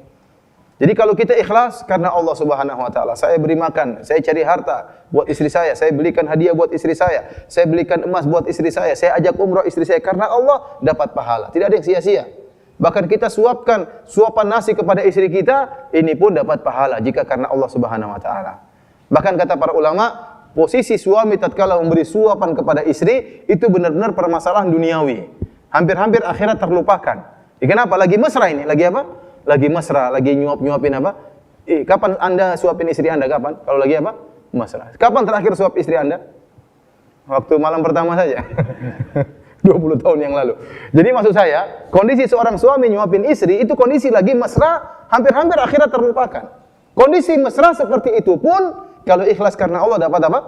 Pahala. Makanya Rasulullah SAW mengatakan, "Wa fi buti ahadikum shadaqah." Anda menggauli istri Anda sedekah. Kalau orang ikhlas karena Allah Subhanahu wa taala, dia tahu ini kewajiban dia untuk perintah Allah agar dia menyenangkan hati istrinya, dapat pahala. Ini bedanya antara orang ikhlas dengan orang tidak ikhlas. Kalau orang tidak ikhlas, perbuatan duniawinya jadi perbuatan biasa, tidak ada nilai pahala. Adapun orang ikhlas, maka perbuatan yang duniawi bisa bernilai pahala di sisi Allah dengan syarat dia mengharap wajah Allah Subhanahu wa taala. Dan semuanya menjadi ringan. Tatkala kita coba bayangkan kita mengeluarkan uang untuk biaya anak-anak kita berat, biaya sekolah mahal, beli ini, beli anu, tapi ikhlas karena Allah semuanya jadi ringan. Ya, belikan emas buat istri karena Allah jadi ringan. Karena kita dituntut untuk menarik hati istri kita agar istri kita cinta kepada kita. Kita belikan hadiah karena Allah semuanya menjadi apa? Ringan, tidak ada yang berat. Kapan kita tidak ikhlas maka terasa berat. Tapi para hadirin Allah Subhanahu wa taala, yang kelima, halaman 47, ikhlas membantu mewujudkan cita-cita. Banyak orang punya cita-cita, namun tatkala dia tidak ikhlas, tidak tulus, cita-citanya tidak terkabulkan oleh Allah Subhanahu wa taala. Ada seorang Arab Badui datang kepada Nabi sallallahu alaihi wasallam dan mengatakan, "Ya Rasulullah, saya ingin ikut kepada engkau. Tujuannya adalah agar anak panah masuk di leherku sini dan tembus di sebelahnya." Dia ingin mati syahid. Waktu Rasulullah SAW berikan kepada dia ghanimah, dia mengatakan, bukan karena ghanimah saya ikut anda, wahai Rasulullah. Tetapi saya ingin ikut anda dalam peperangan, agar anak panah masuk di leherku sini dan keluar sebelahnya. Maka Rasulullah SAW mengatakan, in tasduqillaha yasdukka. Kalau kau tulus, maka Allah akan kabulkan permintaanmu. Dan benar, akhirnya dia ikut dalam peperangan, dan benar dia meninggalnya, ada anak panah yang masuk lehernya, kemudian tembus di sebelahnya. Ya, maka Rasulullah SAW mengatakan, sadaqallah fasaddaqahu, dia telah jujur kepada Allah, dia tulus kepada Allah, maka Allah pun mengabulkan permohonannya. Oleh karena perhatian Allah Subhanahu wa taala, seorang kalau kita dapati sebagian orang dia tulus cita-cita ingin naik haji. Bahkan petani pun bisa naik haji. Kenapa? Dia benar-benar bertekad, maka Allah akan mudahkan jalannya. Ada seorang dia bertekad ingin punya pondok, maka Allah mudahkan jalannya akan punya pondok. Ada orang ya, mungkin dia bukan orang kaya tapi dia bertekad ingin bisa bangun masjid. Dan Allah mudahkan jalannya untuk bangun masjid.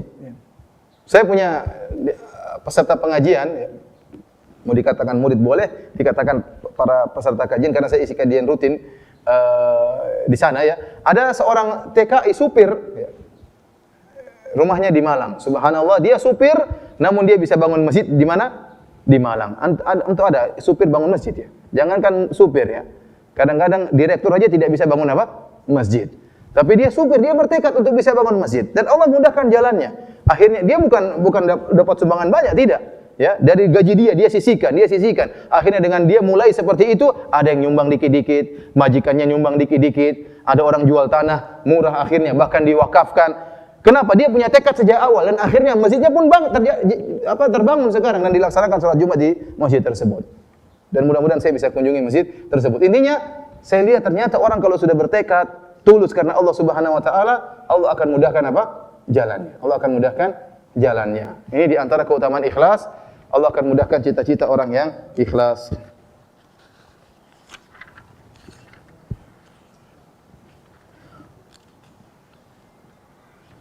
Tapi para hadirin, yang sisanya baca sendiri ya.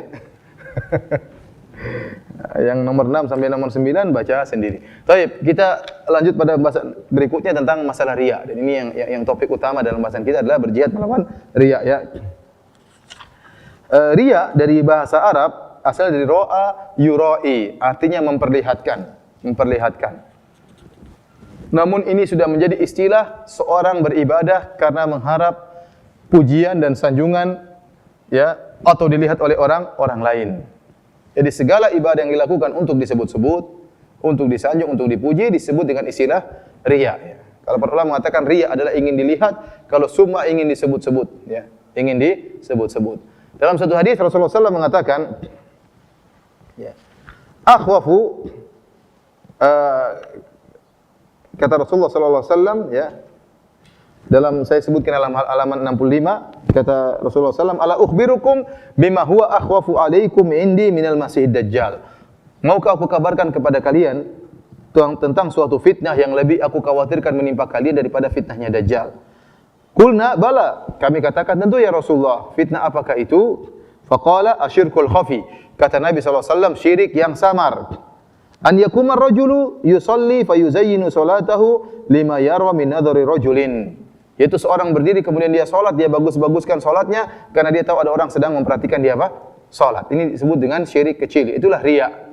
Ya, dia beramal, dia memperbagus salatnya karena ada orang lain yang memperhatikan.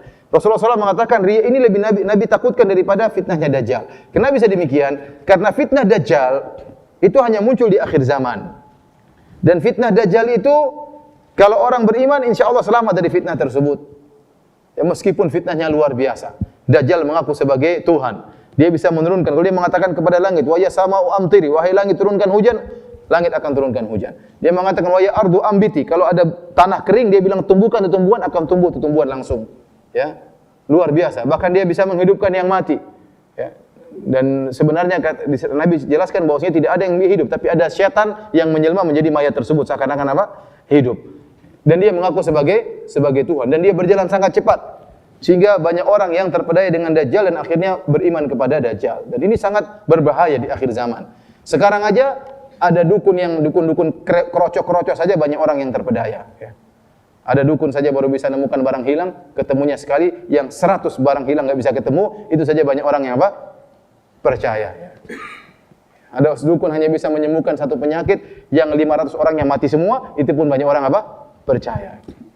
Ada dukun yang mungkin bisa baru terbang 1 meter, banyak orang sudah percaya. Apalagi kalau Dajjal muncul. Makanya kita diperintahkan untuk berlindung kepada Dajjal setiap sholat. Kenapa ada Dajjal muqaddimah, Dajjal kecil ini? Dajjal apa? Dukun-dukun itu Dajjal junior. Belum kalau muncul Dajjal super. Ya.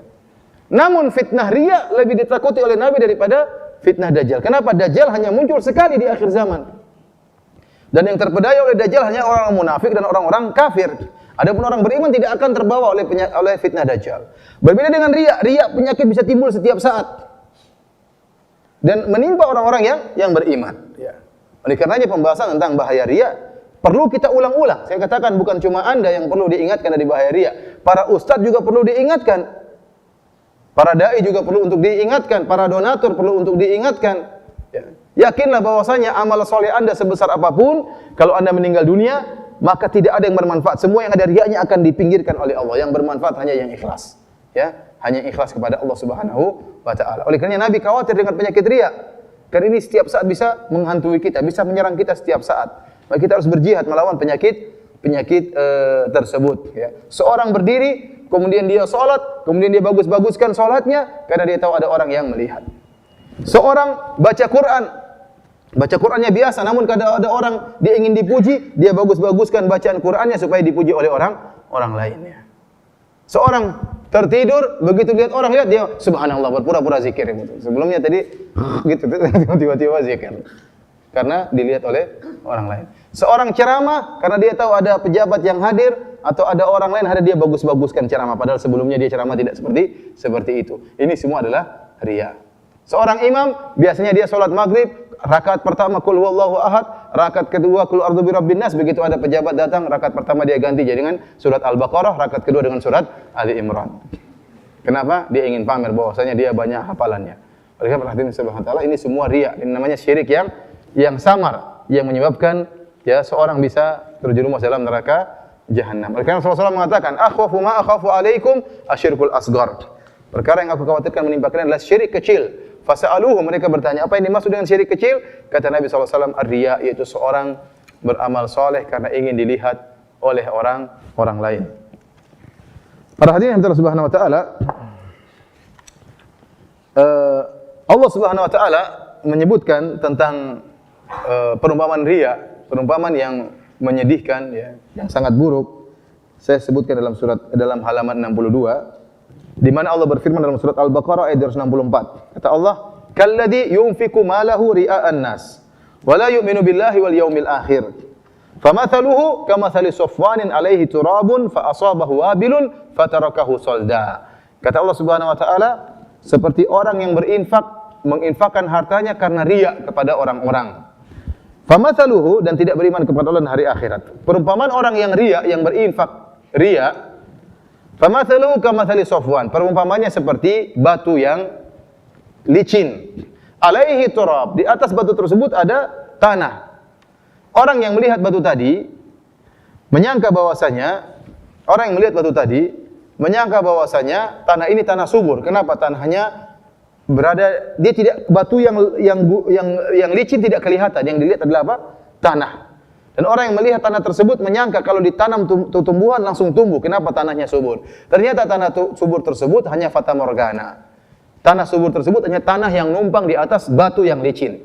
Fa asabahu wabilun, Dia bukan subur asli, tapi dia hanya tumpang di atas batu yang licin. Tidak bisa ditanam oleh tanaman, tidak bisa menumbuhkan tanaman. Karenanya fa asabahu wabil, tatkala ditimpa dengan hujan yang deras, fatarakahu salda, maka tanah tersebut semuanya hilang, yang tersisa hanyalah batu yang licin, tidak bisa ditanam sama sekali. Itulah perumpamaan orang yang riya. Orang yang riya, dia melakukan ibadah, dia bayar zakat, dia puasa, dia sholat, sedekah, macam-macam. Orang yang lihat, Masya Allah, orang ini luar biasa amalannya. Namun sungguhnya dia tidak punya amalan. Ya, karena amalan tersebut tidak ada nilainya di sisi Allah Subhanahu wa taala, karena dilakukan karena apa? Karena riya. Orang yang lihat seperti tadi, seperti tanah yang subur, yang mudah ditanami oleh tumbuhan, ternyata terkena hujan, hilanglah seluruh tanah tersebut. Ya, maka orang yang riya pun tersebut, dia seakan-akan menipu dirinya dan menipu orang lain. Dia mengesankan dirinya ikhlas, mengesankan bahwa amalannya luar biasa, diterima oleh Allah Subhanahu wa taala. Ternyata dia melakukan semuanya karena ingin dipuji oleh masyarakat, oleh manusia, sehingga amalnya tidak ada nilainya sama sekali di sisi Allah Subhanahu wa taala. Baik para hadirin Allah Subhanahu wa taala, di antara hal yang menjelaskan akan bahaya riya, sebagaimana dijelaskan oleh Syekhul Islam Ibnu Taimiyah rahimahullah, bahwasanya riya itu disebut oleh Ibnu Taimiyah dengan syahwat. Seorang ingin tersohor, seorang ingin terkenal, seorang ingin diakui, itu syahwat. Kata Ibnu Taimiyah, syahwat khafiyah, yaitu syahwat yang tersembunyi. Dinamakan oleh Ibnu Taimiyah syahwat, kenapa? Karena orang mengejar hal tersebut. Sama seperti seorang laki, kalau di hadapannya seorang wanita cantik, maka dia punya syahwat untuk mendekati wanita tersebut. Tatkala seorang lapar, di depan dia ada makanan yang enak, maka dia pun punya syahwat untuk makan makanan tersebut. Sama, orang ingin dikenal, ingin diakui, itu syahwat. Itu syahwat, maka seorang harus lawan. Namanya orang ingin diakui, ingin dia omongannya yang pertama didengar, tidak ingin ada yang dia ingin di semua wajah menuju kepada dia. Dia tidak ingin ada saingan yang lain. Ini syahwat. Akhirnya apa? Dia tidak menghargai orang lain. Kalau ada yang lain dia jelek-jelekan. Kenapa? Dia ingin semua orang mengakui dirinya. Dia ingin menjadikan dia sumber satu-satunya. Ini syahwat seperti ini. Dan ada orang-orang seperti itu, ada. Ya. Dan itu kelihatan dari perbuatan-perbuatannya. Oleh karenanya para hadirin hati-hati. Ini syahwat. Ingin harus nomor satu, harus yang pertama didengar, ya. Harus dialah satu-satunya. Harus datang kepada dia dan macam-macamnya. Ini syahwat. Maka seorang melawan syahwat tersebut, ya, dan seorang harus berjuang melawan syahwat tersebut. Oleh karenanya Rasulullah SAW waktu ditanya oleh para sahabat, ya Rasulullah, rajulun yuqatilu hamiyatan. Ya Rasulullah, ada seorang berperang karena membela sukunya. Rajulun yuqatilu ghadbanan. Ya Rasulullah, ada seorang berperang karena ngamuk, marah. Rajulun yuqatilu syaja'anan. Rasulullah, ada seorang berperang karena menunjukkan keberaniannya. Rajulun yuqatilu liyura makanu. Ada seorang berperang supaya diketahui kedudukannya. Rajulun yuqatilu liyuzkar. Ada orang berperang supaya dikenang. Ayu dzalika fi sabilillah. Mana di antara mereka yang berperang karena Allah? Maka Nabi menjelaskan, man qatala litakuna kalimatullahi hiyal ulya fahuwa fi sabilillah. Barang siapa yang berperang untuk menegakkan kalimat Allah, itulah yang di jalan Allah. Adapun karena ngamuk, karena marah, karena bela suku, karena ingin diketahui kehebatannya, diketahui keberaniannya, untuk diketahui macam-macamnya, maka ini semua bukan karena Allah Subhanahu wa taala. Bayangkan, seorang hanya ingin tersohor, dia rela untuk mengorbankan nyawanya, yang penting dia diakui. Dia ingin menampakkan, kenapa? Itu syahwat. Ingin diakui, ingin dihormati, itu syahwat, ya. Oleh karena itu lihat betapa banyak orang ikut dalam misalnya pemilihan untuk jadi pejabat, betapa banyak duit yang dia keluar. Kenapa? Syahwat. Ingin apa? Ingin menang. Itu syahwat. Ingin diakui, ingin dihormati. Syahwat. Sampai kalau enggak berhasil bisa jadi gila, ya. Stres dan macam-macamnya. Semua uang dia keluarkan. Kenapa? Karena dia punya syahwat untuk dihormati. Syahwat untuk jadi penguasa, itu syahwat. Sama dalam hal medan dakwah pun demikian. Syahwat ingin saya yang nomor satu. Saya yang harus diakui, yang lain harus lewat pintu saya. Ini juga syahwat, ya. Seorang harus melawan syahwat tersebut. Waliyadzubillah. Baik para hadirin dan hadirat yang dirahmati oleh Allah Subhanahu wa taala, bagaimana cara kita berjihad melawan riya? Tinggal 10 menit ya? Belum? Sampai jam berapa, Pak? Jam berapa? Sampai jam berapa? Setengah 11? Setengah 11 ya? Hah? Jam? Jam 11 kurang 30. Bagaimana cara kita melawan riya, ya?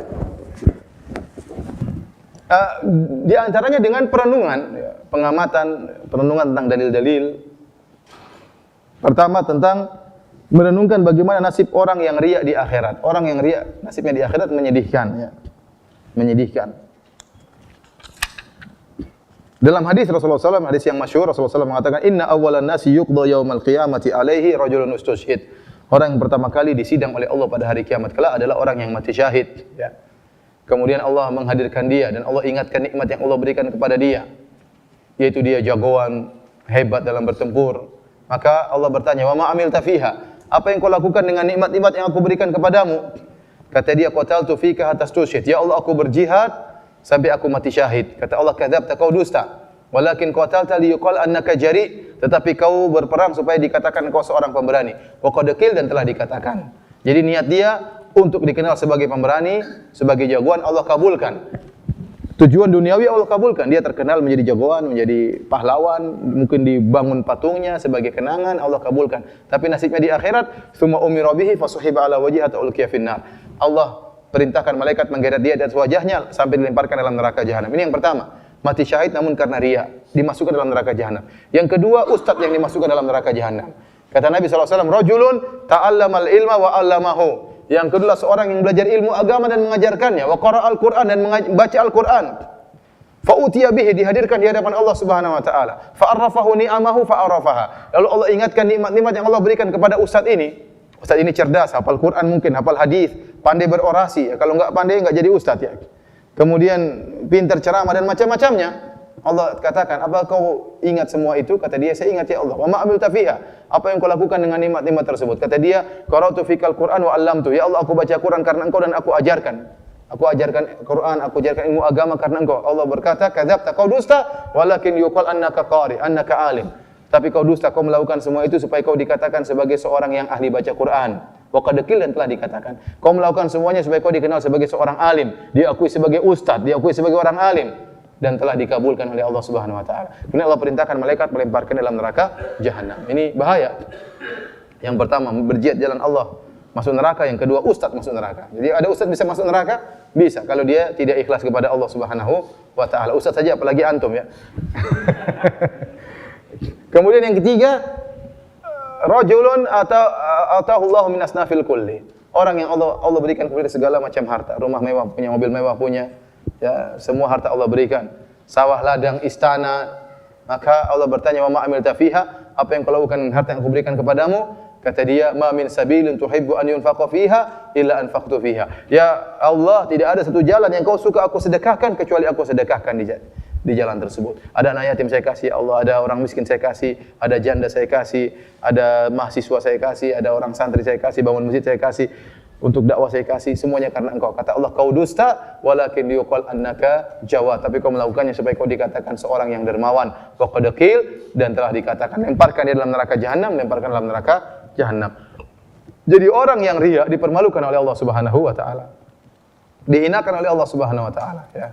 Dalam hadis Sahih Bukhari kata Nabi sallallahu alaihi wasallam, "Man samma Allahu bih wa man yura'i ra'ilahu bih." Barang siapa yang beramal supaya didengar oleh orang lain, barang siapa yang beramal supaya dilihat oleh orang lain, Allah akan balas dia pada hari akhirat. Sebagaimana mengatakan, tatkala dia riya di dunia, dia punya pahala salat, punya pahala dakwah, punya pahala haji, di akhirat kelak Allah tampakkan pahala tersebut. Waktu dia bergembira dengan pahala tersebut, Allah jadikan pahala tersebut hilang sia-sia. Kenapa? Selama ini dia menipu hamba-hamba Allah. Seakan-akan dia ikhlas, maka Allah pun menipu dia di akhirat, seakan-akan ada pahalanya, ternyata tidak ada sama sekali. Kenapa? Karena dia riya.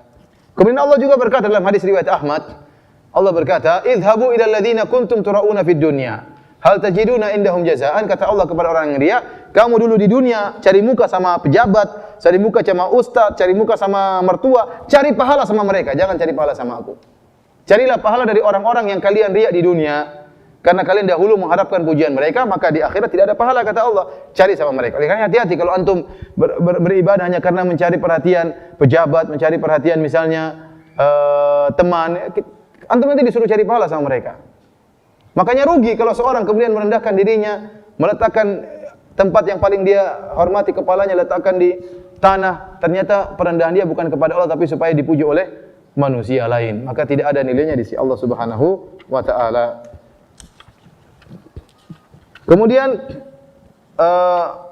Di antara hal yang membuat kita menghindarkan riya, itu bahwasanya nasib orang riya di dunia, dia senantiasa gelisah. Dia senantiasa apa? Gelisah. Kenapa? Dia mengharapkan pujian. Dia mengharapkan pujian. Kalau dia tidak dipuji, maka dia pun marah, ya. Tidak diakui, maka dia pun marah. Dia sudah bantu orang, sudah sedekah, ternyata tidak puji, maka dia tersinggung. Kenapa saya tidak dipuji? Ya, ini hati-hati. Ini penyakit orang yang riya, maka dia pun apa? Bersedih. Sama seperti seorang, misalnya dia lagi hajian, kemudian dia berpose di hadapan Ka'bah, foto, lagi gaya berdoa, kemudian masukkan di Facebook. Ternyata nggak ada yang like, dia sedih. Kok nggak ada yang like ya? Kalau like cuma 5 orang, ya sedih ya. Maunya yang like 1000 orang. Dia pengen satu dunia tahu kalau dia sudah apa? Hajian. Ya, kenapa? Karena dia riya, sehingga apa? Tatkala tidak ada yang memuji, tidak ada yang komentar, dia pun sedih ya. Oleh karena orang yang riya, orang yang sedih. Tapi kalau orang yang ikhlas, orang yang bahagia, dia tahu Allah sudah tahu selesai urusan. Allah sudah tahu selesai apa? Urusan. Saya bantu ibu, saya bantu kakak, saya bantu adik, saya baik sama istri. Allah sudah tahu selesai urusan. Tidak perlu kita pamer-pamerkan. Oleh karena orang ini adalah orang yang menderita. Ingin selalu dipuji, ingin selalu dihormati. Kapan penghormatannya kurang, dia marah-marah. Kapan pujiannya kurang, dia marah-marah. Ya. Ya. Ada orang ceramah, setelah ceramah dia mengatakan, bagaimana tadi ceramah saya? Oh bagus. Biasa-biasa aja, kurang ajar kamu biasa-biasa aja. Makanya kalau ada orang tanya sama antum, gimana tadi ceramah saya? Lumayan, bilang aja begitu. Kalau dia bagus Ustaz, bagus. Wah, ini kepalanya besar Ustaz tersebut, ya, hati-hati. Ente buat dia terjerumus dalam apa? Riya. Makanya antum jangan tatkala ada seorang muji sahabat yang lain, maka Rasulullah SAW mengatakan, kenapa kalian limadza qata'tum dhahra akhik, atau limadza darabtum, kenapa kalian memukul punggung saudara kalian, ya. Rasulullah melarang. Karena orang yang dipuji yang tadinya ikhlas bisa berubah menjadi apa? Menjadi riya. Maka antum jangan suka muji-muji ustaz antum. Ustaz antum itu juga imannya lemah. Yang antum ustaz hebat, ustaz gini. Nanti ada yang enggak puji ustaznya jadi gimana gitu. Biasanya saya dipuji, sekarang tidak apa? Dipuji. Sehingga ustaznya merasa dirinya tinggi setinggi langit, padahal cuma di lantai 1 padahal. Oleh karena hati-hati, jangan suka muji-muji orang. Tidak semua orang kuat untuk apa? Dipuji. Maka Rasulullah SAW mengatakan, "Idza ra'aitumul maddahin fahzu ala wujhihim turab." Kalau kalian melihat orang suka puji, maka lemparkanlah pasir di wajahnya. Kenapa? Karena jangan sampai terpedaya dengan pujian tersebut. Jangan sampai terpedaya dengan pujian tersebut. Oleh karena orang yang riya, orang yang menderita. Orang yang ikhlas adalah orang yang bahagia. Kenapa? Karena yang menjadi sumber penilaian dia adalah Allah. Yang penting Allah sudah nilai, selesai urusan. Dia tidak butuh dengan penilaian orang lain.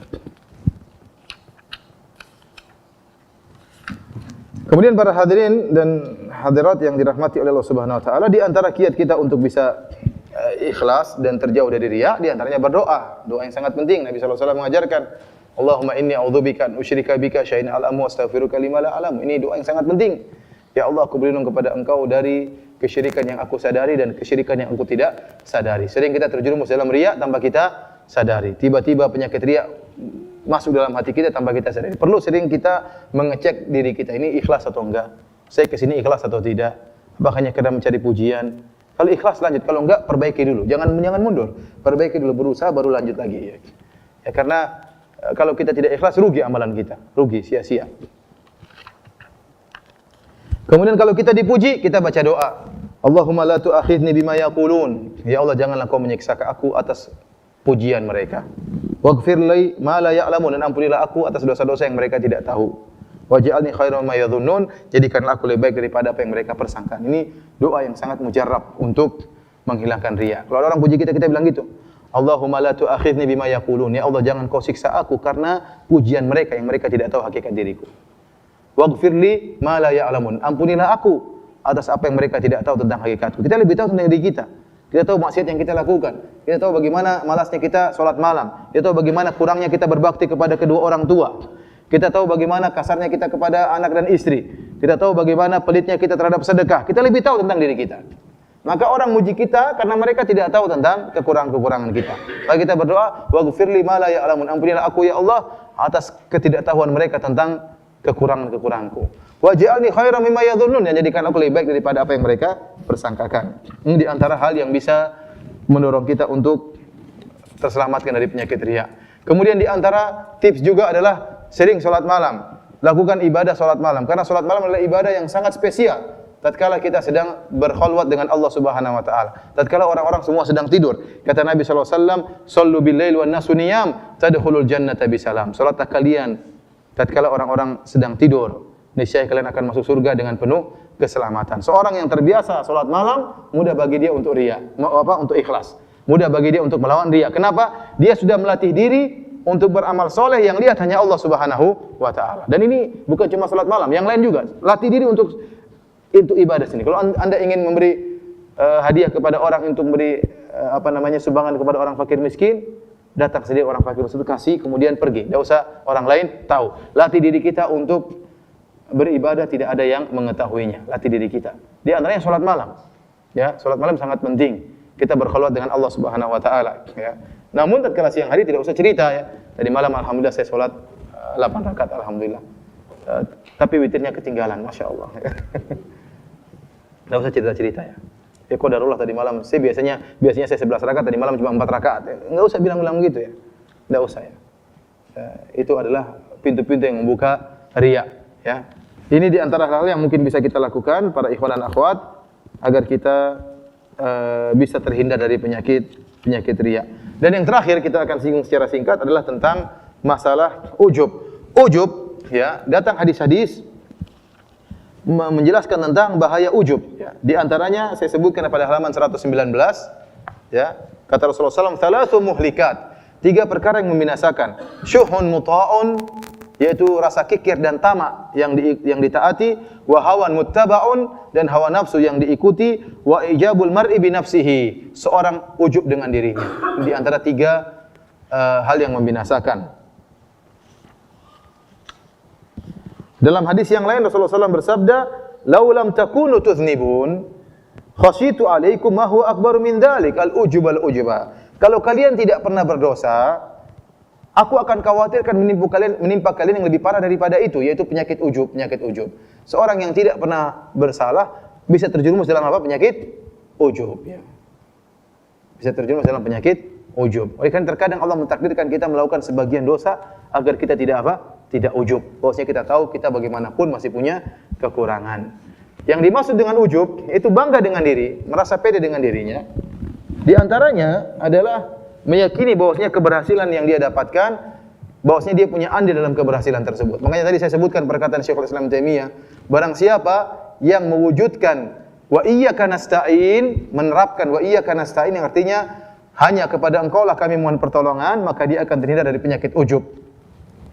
Artinya apa? Seorang sadar bahwasanya segala keberhasilan yang dia dapatkan, dia menjadi seorang cerdas, dia menjadi seorang ustaz, dia menjadi seorang direktur, dia menjadi seorang dermawan, dia yakin bahwasanya semuanya semata-mata karunia dari Allah Subhanahu wa taala. Kapan kita merasa karena ada andil daripada diri kita, itulah penyakit ujub. Seperti perkataan sebagian orang, saya berhasil karena saya cerdas.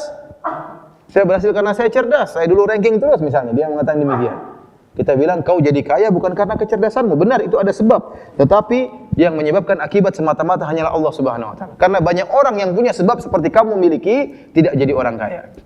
Makanya kita tahu bahwasanya tidak ada kaidah bahwasanya kekayaan sesuai berbanding lurus dengan kecerdasan. Tidak ada kaidah seperti ini.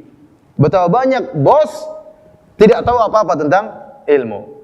Bahkan ada bos yang mungkin tidak lulus SD tapi anak buahnya S1, ya. Anak buahnya sarjana. Ini banyak terjadi seperti itu. Jadi tidak mesti orang cerdas kemudian jadi orang kaya. Ini dalil bahwasanya kecerdasan yang Anda miliki memang sebab, tapi dia bukan penentu. Karena banyak orang yang kaya, yang cerdas tidak kaya seperti Anda. Kapan Anda merasa Anda kaya gara-gara Anda cerdas, Anda telah ujub. Sama seperti seorang mengatakan saya berhasil karena saya banyak pengalaman. Kita katakan banyak orang punya pengalaman seperti Anda, tidak berhasil seperti Anda. Ada orang punya pengalaman tapi pengalaman jadi anak buah terus, enggak pernah jadi pengalaman jadi bos. Ya, kapan jadi bosnya? Oleh karenanya perhatian terus banget, seorang tatkala dia terkena penyakit ujub, maka dia akan kurang bersyukur kepada Allah. Kenapa? Dia merasa pede, dia merasa karena dialah dia berhasil. Tapi kalau seorang merasa bahwasanya segala keberhasilannya semata-mata dari Allah Subhanahu wa taala, maka dia akan pandai bersyukur kepada Allah. Dia tahu sewaktu-waktu Allah bisa tarik kenikmatan tersebut. Maka dia banyak bersyukur kepada Allah Subhanahu wa taala tatkala penyakit ujubnya hilang. Tapi kalau dia terkena penyakit ujub, dia kurang bersyukur kepada Allah Subhanahu wa taala. Dia merasa hebat, ya. Seandainya orang tersebut tahu semata-mata dari Allah, maka dia akan tawadhu. Dia tidak sombong, dia tidak angkuh. Dia tahu bahwasanya cerdasnya dia pun dari Allah Subhanahu wa taala. Allah yang membuat dia bisa melakukan pengalaman-pengalaman tersebut, semuanya pun telah disiapkan oleh Allah Subhanahu wa taala. Allah yang telah mengangkat derajatnya, Allah yang mengangkat karirnya, dia tahu semuanya dari Allah Subhanahu wa taala, maka jadilah dia orang yang tawadhu, tidak sombong dan tidak ujub kepada dirinya. Demikianlah para hadirin dan hadirat yang dirahmati oleh Allah Subhanahu wa taala, kajian kita pada kesempatan pagi hari ini tentang berjihad melawan riya dan ujub, dan kita berdoa semoga Allah Subhanahu wa taala menyelamatkan kita dari dua penyakit ini. Dan ingat, kita harus terus mengingatkan diri kita tentang hal ini, karena kalau kita selamat sekarang tidak tahu besok, tidak tahu lusa. Penyakit ini terus menghantui kita, berusaha untuk membuat kita, setan ingin buat kita riya dan ujub kapan saja. Oleh karena kita berjihad melawan riya dan ujub sampai kapan? Sampai meninggal dunia. Sampai meninggal dunia. Disebutkan tentang kisah Imam Ahmad rahimahullahu taala, tatkala akan dia meninggal dunia, mengatakan ba'du. Belum. Kemudian dia mengatakan belum. Anaknya heran, wahai ayahanda, kenapa anda mengatakan belum? Kata Imam Ahmad, tadi datang iblis kepada saya, iblis berkata, futtani ya Ahmad. Kata iblis, kau sudah lolos dariku wahai Ahmad. Kataku kepada iblis, belum, saya belum lolos. Jadi iblis ingin buat Ahmad ujub di akhir hayatnya. Bahwasanya kau lolos dari apa? Godaanku. Kata Imam Ahmad, belum, sampai kalau saya belum mati, belum selesai. Terbebaskan dari godaan apa? Iblis. Jadi seorang berusaha melawan riya dan ujub sampai kapan? Sampai meninggal dunia. Berikut kita akan menjawab pertanyaan yang mungkin untuk kita jawab. Bagaimana kalau kita melakukan ibadah agar tidak menjadi riya? Karena tanpa disadari perayaan riya itu ada. Bagaimana caranya menghilangkan rasa riya atau ujub itu tidak timbul dari diri kita? Intinya ikhwan, kita berusaha. Kata Allah, la yukallifullahu nafsan illa wus'aha. Allah tidak membebani di luar kemampuan seseorang. Seorang kalaupun dia berusaha untuk tidak riya, kemudian timbul riya, dia tidak suka, maka tidak jadi masalah. Yang penting dia benci dengan penyakit apa? Riya tersebut. Ya. Yang penting dia melawan. Dan Allah tahu kita sudah berusaha. Dan Allah tidak membebani di luar dari kemampuan kita. Ada orang berusaha benar. Namun setiap terus kita latihan, maka kita akan sampai pada cuek dengan orang lain. Untuk pertama kali ikhlas memang agak susah. Perlu latihan. Kita sedang mau ikhlas tapi ada aja masih ada riyanya. Lawan saja, cuek aja. Yang penting kita tahu Allah Maha tahu saya berusaha. Yang penting kita tahu Allah Maha tahu kita sudah berusaha. Nanti ada suatu saat kita sampai pada tahapan cuek, orang bilang apa, enggak jadi masalah. Yang penting Allah sudah tahu. Namun itu perlu perjuangan. Bukan berarti Anda keluar dari pengajian langsung ikhlas hebat seperti ulama, ya susah lah. Tidak seperti itu. Ada perlu latihan, perlu apa? Tahapan, ya. Dan kita terus berusaha agar kita terbebas dari penyakit riya.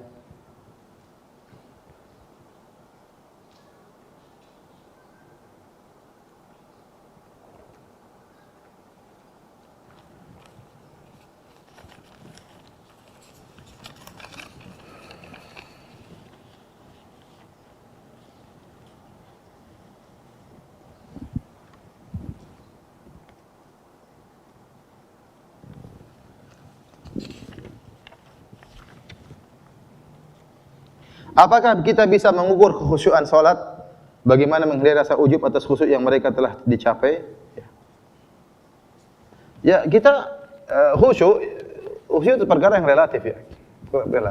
Artinya tingkat khusyuk berbeda-beda. Yang penting Anda berusaha tatkala salat, berusaha memahami apa yang Anda baca, berusaha bahwasanya menghadirkan dalam hati Anda bahwasanya Allah sedang melihat Anda salat, ya. Sehingga Anda tahu Allah sedang menilai salat Anda. Kalau Anda tahu Allah di depan Anda akan lebih mudah untuk apa? Khusyuk, ya. Anda akan lebih mudah untuk apa? Khusyuk. Dan terutama memahami apa yang Anda ucapkan. Subhana rabbiyal azim, itu harus ngerti maknanya apa. Sami Allahu liman hamidah, itu maksudnya apa? Harus ngerti. Rabbana walakal hamdu, itu maksudnya apa? Ya. Al-Fatihah, tafsiran singkatnya mengerti, harus tahu apa ya. Adapun kalau surat pendek mungkin harus baca tafsirnya, ya. Tapi kalau yang selalu kita baca seperti Al-Fatihah, kemudian doa iftitah, Allahumma ba'id baini wa baini khotoyai, kita harus paham maknanya apa. Sehingga kita lebih khusyuk. Sujud, ruku ada doanya, Rabbighfirli warhamni wajburni, harus paham maknanya apa. Sehingga kita bisa lebih apa? Khusyuk, ya. Itu di antara kiat-kiat untuk bisa khusyuk. Kemudian bagi para lelaki untuk lebih mudah khusyuk, maka persiapkan diri kita untuk sholat. Maksud saya persiapkan apa? Persiapkan diri kita, kalau kita tahu sudah mau azan, segera wudu. Atau kita mendengar azan, segera kita berwudu. Kemudian kita melangkah kaki menuju masjid. Sampai di masjid, kemudian kita sholat sunnah. Kalau ada waktu kita baca doa. Kalau ada baca kita baca Quran. Maka ini berarti persiapkan diri kita. Begitu qamat, maka kita akan mudah untuk apa? Khusyuk. Kenapa? Kita sudah kasih muqaddimah. Beda kalau orang sudah azan, dia masih ngobrol. Begitu qamat, sudah qamat, ayo cepat berangkat. Sampai sana Allahu Akbar ngos-ngosan, ya susah mau untuk apa? Khusyuk. Kenapa? Terburu-buru. Berarti dia kurang mempersiapkan dirinya untuk menyambut salat. Semakin kita mempersiapkan diri kita menyambut salat, maka lebih mudah untuk apa? Khusyuk.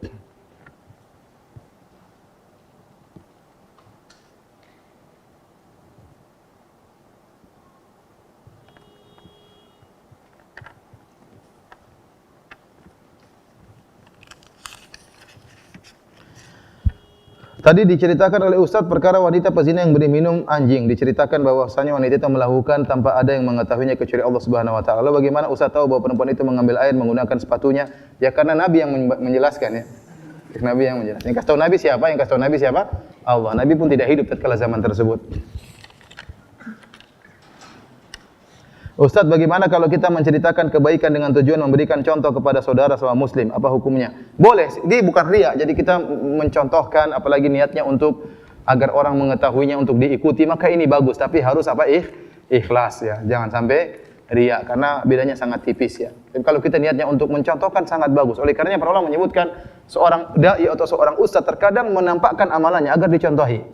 Contohnya dia salat duha, dilihat oleh banyak orang. Kenapa? Biar orang lain ikut apa? Salat duha ya. Atau misalnya dia bersedekah supaya orang lihat dia bersedekah ya. Ada amalan-amalan yang terkadang dia tunjukkan dalam rangka untuk diikuti oleh orang yang lain.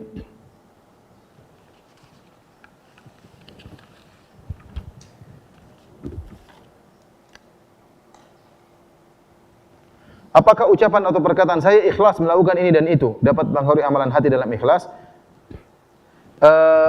Tidak mengapa seorang mengatakan saya ikhlas ya. Itu adapun kebenaran perkataan tersebut adalah antara dia dengan Allah Subhanahu wa taala ya. Bukan berarti ada orang yang mengatakan saya ikhlas kemudian kita menuduh dia tidak ikhlas, tidak. Dia mengabarkan bahwasanya misalnya dia mengatakan kamu jangan begitu, kamu tuh memang melakukannya hanya karena ingin dipuji. Oh enggak, saya ikhlas kok karena Allah. Misalnya ada kita kasih bantuan terus dia ingin memberi kita sesuatu, bilang oh enggak saya ikhlas karena Allah Subhanahu wa taala. Enggak jadi masalah. Yang penting benar perkataan tersebut kita ikhlas karena Allah Subhanahu wa taala. Jadi ucapan tersebut ya kalau tujuannya bukan untuk riya, ya maka tidak mengapa insya Allah Subhanahu wa taala. Tadi Nabi mengatakan, Allahumma hajjatan la riya fiha wala sum'ah. Ya Allah, hajiku ini tidak ada riyanya, tidak ada apa? Sum'ahnya.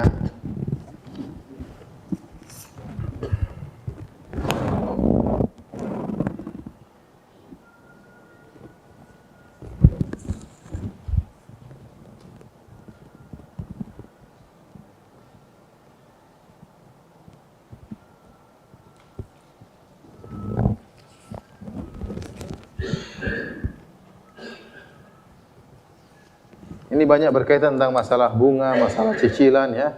Ini tanya sama ustaz yang lain ya.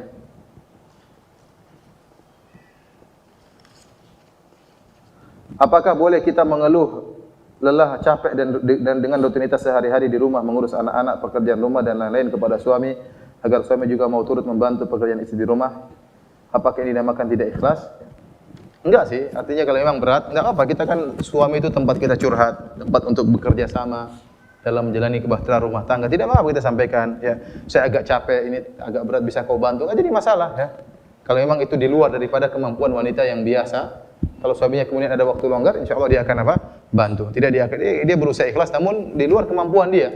Maka silakan dia sampaikan kepada suaminya dengan cara yang baik, dengan cara yang baik.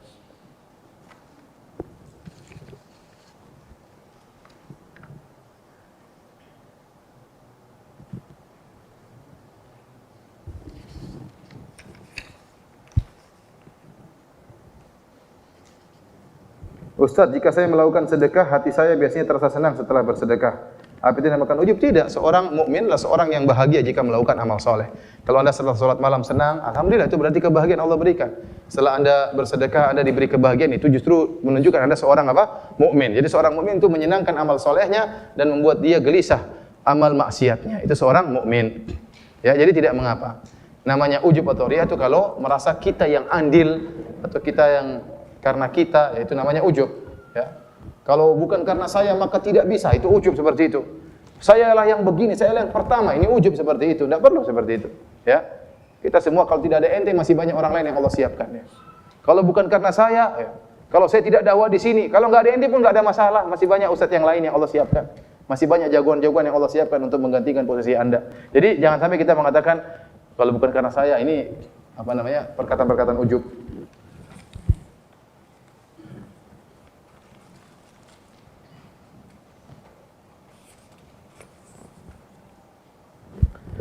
Demikian saja para hadirin yang dirahmati Allah Subhanahu wa taala. Mohon maaf banyak sekali pertanyaan saya tidak bisa jawab ya karena kekurangan ilmu dan juga kurang waktu. Semoga Allah Subhanahu wa taala menjadikan kita orang-orang yang ikhlas di sisi Allah Subhanahu wa taala.